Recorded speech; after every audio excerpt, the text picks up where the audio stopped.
Now, in the 1970s, the voice of Dana became familiar to many of us.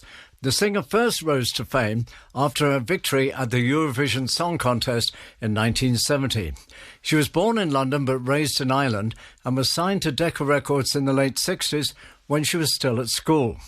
Now, as well as being famous for her Eurovision hit, All Kinds of Everything, she also had a festive hit with Cold Cold Christmas, which she has recently re-recorded and released. You can hear my chat with Dana after this, her first song choice from the 70s, which comes from David Soul. Don't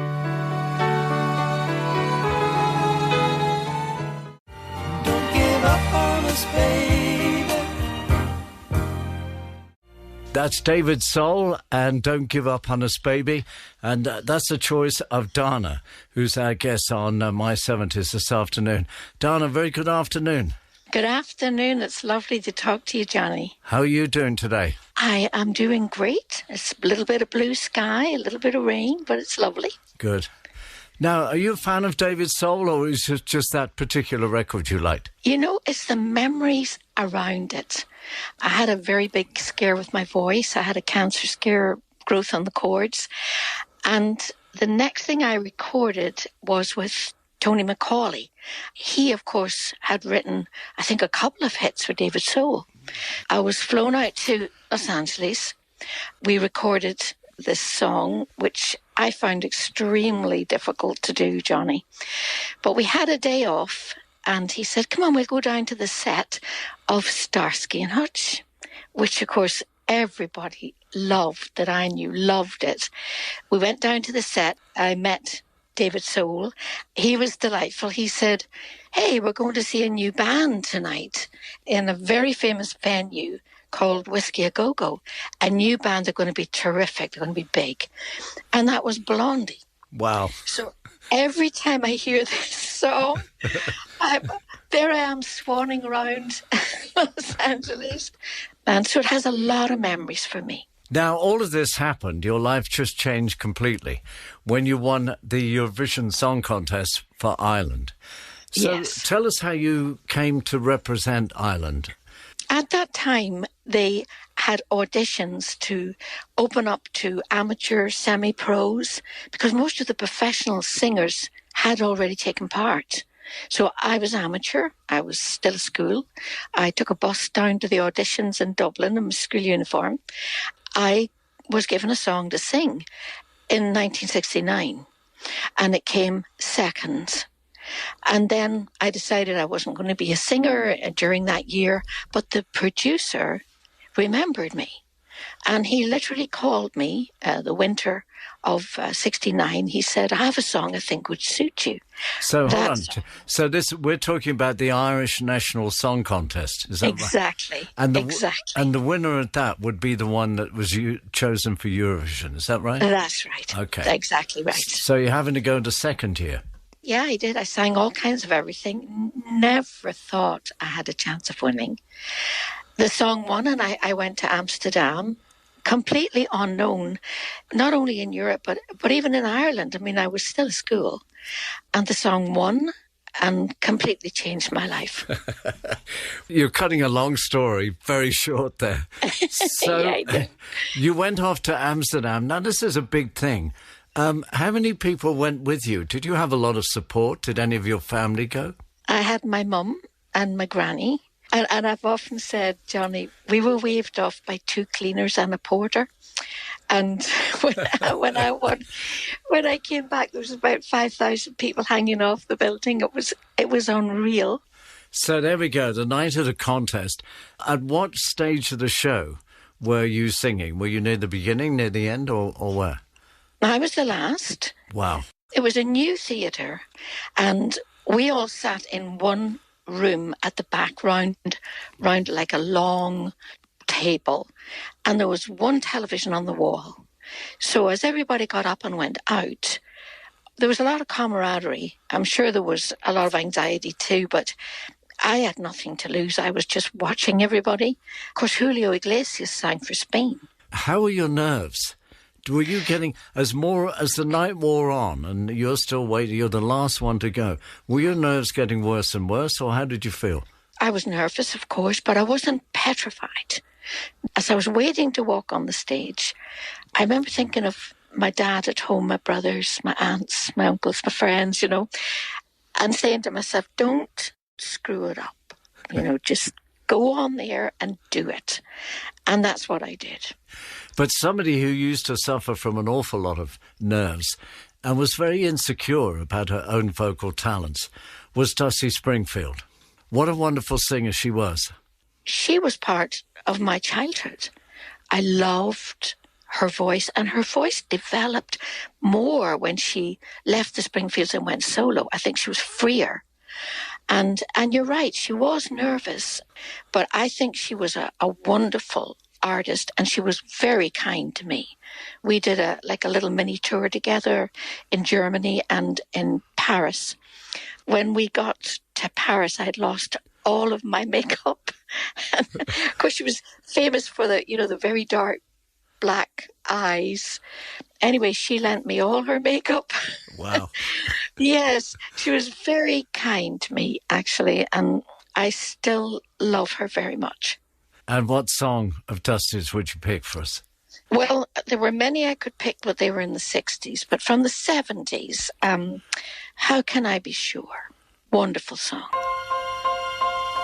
How can I be sure? Dusty Springfield and How Can I Be Sure, chosen by our guest this afternoon, the one and only Dana, who's telling us about entering the Eurovision Song Contest representing Ireland and being the last to go on. So there you are at the side of the stage. You'd obviously had rehearsals. How did you feel you sang the song? Do you think you did a good performance? Or What used to happen to me was I'd get to the middle of a song, I'd realise where I was and who was looking at me. My breathing would go, I'd forget the words. So, I had a lot of obstacles to get through before I sang it. I had to get down the slope without slipping. I had to get up on a stool which had no footrest. It was like a cylinder. So go too far back, you'd go off the back. Sit too far forward, you'd slip off the front. So all those things were going through my head. The tempo was right. I started, I got to the end, and I just sigh of relief. I did the best I could do, and that was it. so you'd followed the likes of Julio Iglesias, Mary Hopkin, and there's you, Donna, 18 years old at the time? Yep. All right, let's play the song that you sang. Snowdrops and daffodils,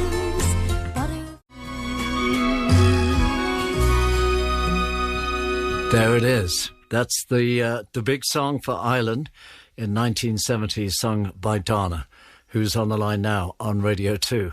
So it's very different the way they present the Eurovision Song Contest now. You say you were just at the side of the stage, all huddled around one TV, watching the voting. Yes, that's how we were. When we came to the second last vote, I had a lead that couldn't be broken. And so the stage manager came and grabbed me by the wrist and said, "You come with me, you've won." Well, I was pulling all my weight against him, saying, no, there's another vote. No, I haven't. And actually, it was Mary Hopkins. She just really gently, she just whispered in my ear, "You have, go with him." I went in total shock with him to the side of the stage. I walked back on there, and it was like an unbelievable... I lived in a council flat in Derry. I had done local competitions. I was a musician. I studied piano, and that was my main instrument, not the voice. And it was such a shock to me. It was like everything was happening around me, and continued that way for, after Eurovision, it's a whirlwind. 3 countries in one day sometimes. So I'd say it was about 6 months before I could actually take in that I'd won it. Wow, I can just imagine your mum and your dad and your granny, just the joy and the pride. It was really very much needed at that time. It was a very difficult time. My father told me that the neighbours literally almost broke down the door and carried him shoulder high around the pathways of the flats, and they were singing all kinds of everything, and it was just amazing. You're bringing a tear to my eye here. What a That wonderful... was special. Perfect. And what about bringing it right up to today? Have you got any plans of recording something special for Christmas, or what are you up to? Well, I've done, with my brother actually, I've done a remix and a remastering of a song called Cold Cold Christmas. And that song has always been very special to me.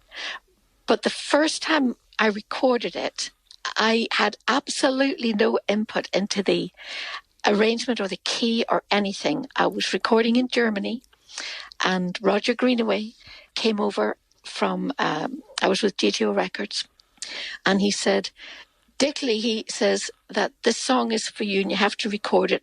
It was only about 7 or 8 weeks from Christmas. I went in the studio and I recorded it. The key wasn't right. It wasn't a key. I always had that in my head, Johnny. My brother said, because for some years I was kind of frightened to tackle certain songs, my brother said, why don't we just go in? And so anyway, I've actually had 2, possibly 3, I can't remember now, in the heritage charts, which has been such a thrill, Johnny. So for this Christmas, we're releasing, it's going to be a Cold Cold Christmas. And you're singing it in the key that you want? Yes. Yes. Well, I wish you all the very best with that. Thank you. And it's been lovely talking to you this afternoon. Thanks for joining us. Dana, thank you so much, and all the very best to you. It's been really a pleasure, Johnny. According to the radio, warmer weather's in the way. Christmas without you. That's Dana and Cold Cold Christmas, a number 4 hit in the UK in 1975. Dana was my 70s guest this week, and as you heard her say, she's re-recorded a new version of the song, which is out now.